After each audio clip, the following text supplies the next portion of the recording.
ಎಲ್ಲರಿಗೂ ನಮಸ್ಕಾರ. 5 ನಿಮಿಷದ ವಿಜ್ಞಾನಕ್ಕೆ ಮತ್ತೆ ಸ್ವಾಗತ. ಇವತ್ತಿನ ಟಾಪಿಕ್ ಕೇಳಿದ್ರೆ ನೀವು ನಿಜವಾಗ್ಲೂ ಶಾಕ್ ಆಗ್ತೀರಾ. ಏನಪ್ಪಾ ಅಂದ್ರೆ, ನೀವು ನೋಡಿರೋ ಪ್ರತಿಯೊಂದು ಮರನೂ ಸತ್ತಿದೆ. ಹೌದು, ನೀವು ಕೇಳಿದ್ದು 100% ಸರಿ. ಕೇಳೋಕೆ ಇದು ತುಂಬನೇ ವಿಚಿತ್ರ ಅನ್ಸುತ್ತೆ, ಆದ್ರೆ ಇದು ವಿಜ್ಞಾನ ಹೇಳೋ ಸತ್ಯ. ಆದ್ರೆ ಇದು ಹೇಗೆ ಸಾಧ್ಯ ಆಗುತ್ತೆ? ನಮ್ಮ ಕಣ್ಣು ಮುಂದೆ ಅಷ್ಟು ಹಚ್ಚ ಹಸಿರಾಗಿ ಜೀವಂತವಾಗಿ ಕಾಣೋ ಮರಗಳು ಹೇಗೆ ಸತ್ತಿರೋಗೆ ಸಾಧ್ಯ ಅಲ್ವಾ? ಸೊ ಬನ್ನಿ, ಈ ಇಂಟ್ರೆಸ್ಟಿಂಗ್ ರಹಸ್ಯದ ಹಿಂದಿನ ಸತ್ಯವನ್ನ ಒಟ್ಟಿಗೆ ಕಂಡುಹಿಡಿಯೋಣ. ಈ ರಹಸ್ಯವನ್ನ ಅರ್ಥ ಮಾಡ್ಕೋಬೇಕು ಅಂದ್ರೆ ನಾವು ಒಂದು ಟೈಮ್ ಟ್ರಾವೆಲ್ ಮಾಡ್ಬೇಕು. ಸುಮ್ನೆ ಅಲ್ಲ, 100 ಮಿಲಿಯನ್ ವರ್ಷಗಳ ಹಿಂದೆ ಹೋಗ್ಬೇಕು. ಅಲ್ಲಿ ಆಕಾಶಕ್ಕೋಸ್ಕರ ನಡೆದ ಒಂದು ದೊಡ್ಡ ಯುದ್ಧದ ಕಥೆಯಿದೆ. ಅಲ್ಲಿಗೆ ಹೋಗೋಣ ಬನ್ನಿ. ಒಂದು ಕ್ಷಣ ಯೋಚನೆ ಮಾಡಿ. ಸುಮಾರು 470 ಮಿಲಿಯನ್ ವರ್ಷಗಳ ಹಿಂದೆ ಸಸ್ಯಗಳು ಮೊದಲ ಬಾರಿಗೆ ಭೂಮಿ ಮೇಲೆ ಬಂದವು. ಬಂದ ತಕ್ಷಣ ಶುರುವಾಯ್ತು ನೋಡಿ ಅಸಲಿ ಆಟ. ಸರ್ವೈವ್ ಆಗ್ಬೇಕಂದ್ರೆ ಒಂದೇ ಒಂದು ದಾರಿ ಇತ್ತು, ಅದು ಸೂರ್ಯನ ಬೆಳಕು. ಸೊ ಯಾರು ಜಾಸ್ತಿ ಎತ್ತರಕ್ಕೆ ಬೆಳೀತಾರೋ ಅವರಿಗೆ ಬೆಳಕು ಸಿಗುತ್ತೆ, ಅವರೇ ಗೆಲ್ಲೋದು. ಹೀಗೆ ಆಕಾಶಕ್ಕೋಸ್ಕರ ಒಂದು ದೊಡ್ಡ ರೇಸ್ ಶುರುವಾಯಿತು. ಈ ರೇಸ್ ಗೆಲ್ಲೋಕೆ ಸಸ್ಯಗಳು ಒಂದು ಗೇಮ್ ಚೇಂಜಿಂಗ್ ಬಯೋಟೆಕ್ ಅನ್ನ ಕಂಡಿಡಿದ್ವು. ಅದರ ಹೆಸರೇ ಲಿಗ್ನಿನ್. ಈ ಲಿಗ್ನಿನ್ ಇದೆಯಲ್ಲ, ಇದು ಸಸ್ಯಗಳಿಗೆ ಎತ್ತರ, ಸ್ಟ್ರಾಂಗ್ ಆಗಿ ಬೆಳೆಯೋಕೆ ಬೇಕಾದ ಶಕ್ತಿ ಕೊಡ್ತು. ಇದನ್ನ ಹೀಗೆ ಅಂದ್ಕೊಳ್ಳಿ, ಇಡೀ ಜಗತ್ತು ಜೆಲ್ಲಿ ತರ ಸಾಫ್ಟ್ ಆಗಿದ್ದಾಗ ಈ ಲಿಗ್ನಿನ್ ಒಂದು ಕಾಂಕ್ರೀಟ್ ತರ ಕೆಲಸ ಮಾಡ್ತು. ಇದೇ ಲಿಗ್ನಿನ್ನಿಂದ ಹುಟ್ಟುಕೊಂಡಿದ್ದೇ ಮರ ಅನ್ನೋ ಒಂದು ಅದ್ಭುತ. ಓಕೆ, ಹಾಗಿದ್ರೆ ಆ ಅದ್ಭುತ ರಚನೆಯ ಒಳಗೆ ಏನೇನಿದೆ ಅಂತ ನೋಡಣ್ವಾ? ಬನ್ನಿ, ಒಂದು ಮರವನ್ನ ಒಂದು ಕಾಂಪ್ಲೆಕ್ಸ್ ಮೆಷೀನ್ ಅಂತ ಅಂದ್ಕೊಂಡು ಅದರೊಳಗೊಂದು ಸಣ್ಣ ಟೂರ್ ಹೋಗ್ಬರೋಣ. ಈಗ ನೋಡಿ, ಮರದ ಕಾಂಡದ ತೊಗಟೆ ಇದೆಯಲ್ಲ, ಅದನ್ನ ಸ್ವಲ್ಪ ತೆಗೆದ್ರೆ ಅದ್ರ ಕೆಳಗೆ ಒಂದು ಪೇಪರ್ನಷ್ಟು ತೆಳುವಾದ ಒಂದು ಲೇಯರ್ ಸಿಗುತ್ತೆ. ಅದ್ರ ಹೆಸರು ಕೇಂಬಿಯಂ. ಇದು ಪೂರ್ತಿ ಸ್ಟೆಮ್ ಸೆಲ್ಗಳಿಂದ ಮಾಡಿರೋದು. ಆ್ಯಂಡ್ ಗೆಸ್ ವಾಟ್, ಇಡೀ ಮರದಲ್ಲಿ ನಿಜವಾಗ್ಲೂ ಜೀವ ಇರೋದು ಈ ಒಂದು ಸಣ್ಣ ಭಾಗದಲ್ಲಿ ಮಾತ್ರ. ಇದನ್ನ ನಾವು ಮರದ ಲಿವಿಂಗ್ ಫ್ಯಾಕ್ಟರಿ ಅಂತಾನೆ ಕರಿಬೋದು. ಈ ಕೇಂಬಿಯಂ ಅನ್ನೋ ಫ್ಯಾಕ್ಟರಿ ಇದೆಯಲ್ಲ, ಇದು 2 ಥರದ ಪೈಪ್ಲೈನ್ಗಳನ್ನ ತಯಾರಿಸುತ್ತೆ. ಒಂದು ಕ್ಸೈಲಮ್, ಇದು ಸತ್ತ ಜೀವಕೋಶಗಳಿಂದ ಮಾಡಿರೋ ವಾಟರ್ ಪೈಪ್.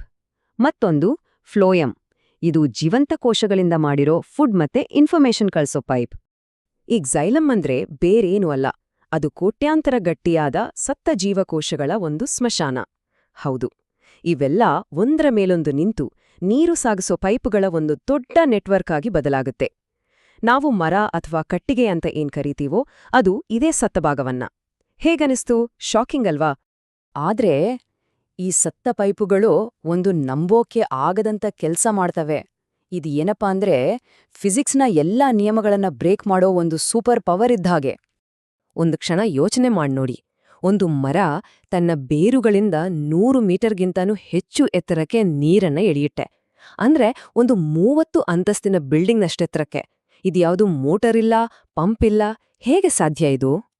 ನಾವೆಲ್ಲ ಎಂಜಿನಿಯರ್ಗಳು ಸೇರಿ ಮಾಡಿದ ಬೆಸ್ಟ್ ಪಂಪ್ ಇದೆಯಲ್ಲ, ಅದು ಕೂಡ ನೀರನ್ನ ಕೇವಲ 10 ಮೀಟರ್ ಎತ್ತರಕ್ಕೆ ಮಾತ್ರ ಎಳೆಯೋಕ್ಕಾಗೋದು. ಅದಕ್ಕಿಂತ ಜಾಸ್ತಿ ಎಳೆದ್ರೆ ನೆಗೆಟಿವ್ ಪ್ರೆಷರ್ ಕ್ರಿಯೇಟ್ ಆಗಿ ನೀರು ಕುದಿಯೋಕ್ ಶುರುವಾಗತ್ತೆ. ಆದ್ರೆ ಮರಗಳು ಇದನ್ನ ಯಾವುದೇ ಕಷ್ಟ ಇಲ್ದೆ ಚಿಟ್ಕೆ ಹೊಡೆಯುವಷ್ಟು ಸುಲಭವಾಗಿ ಮಾಡ್ತವೆ. ಇದರ ಸೀಕ್ರೆಟ್ ಇರೋದು ಟ್ರಾನ್ಸ್ಪಿರೇಷನ್ ಪುಲ್ ಅನ್ನೋ ಒಂದು ಪ್ರೋಸೆಸ್ನಲ್ಲಿ.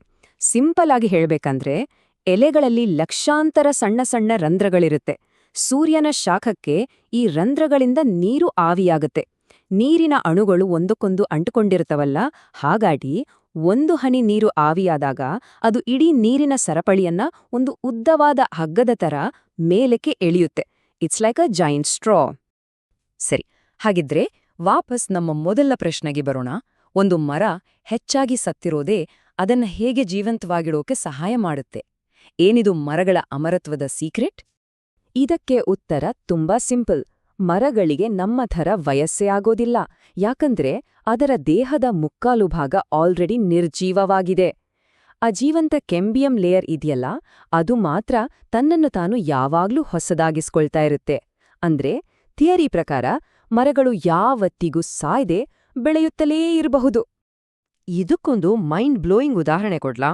ಕೆಲವು ಮರಗಳು 5000 ವರ್ಷದಿಂದ ಜೀವಂತವಾಗಿವೆ. ಅಂದ್ರೆ ಯೋಚನೆ ಮಾಡಿ, ಈಜಿಪ್ಟ್ನವರು ಮೊದಲ ಪಿರಮಿಡ್ ಕಟ್ಟೋಕ್ ಶುರು ಮಾಡ್ದಾಗ ಈ ಮರಗಳು ಆಗಷ್ಟೇ ಚಿಕ್ಕ ಸಸಿಗಳಾಗಿದ್ವು. Just imagine. ವಾವ್ ಅಲ್ವಾ?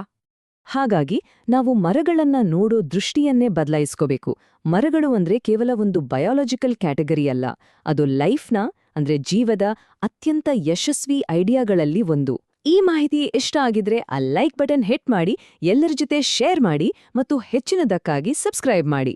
ನಿಮ್ಮ ಅನಿಸಿಕೆಗಳನ್ನು ಕೆಳಗೆ ಕಾಮೆಂಟ್ಗಳಲ್ಲಿ ತಿಳಿಸಿ. ನಾಳೆ ಇದೇ ಸಮಯಕ್ಕೆ ಸಿಗೋಣ.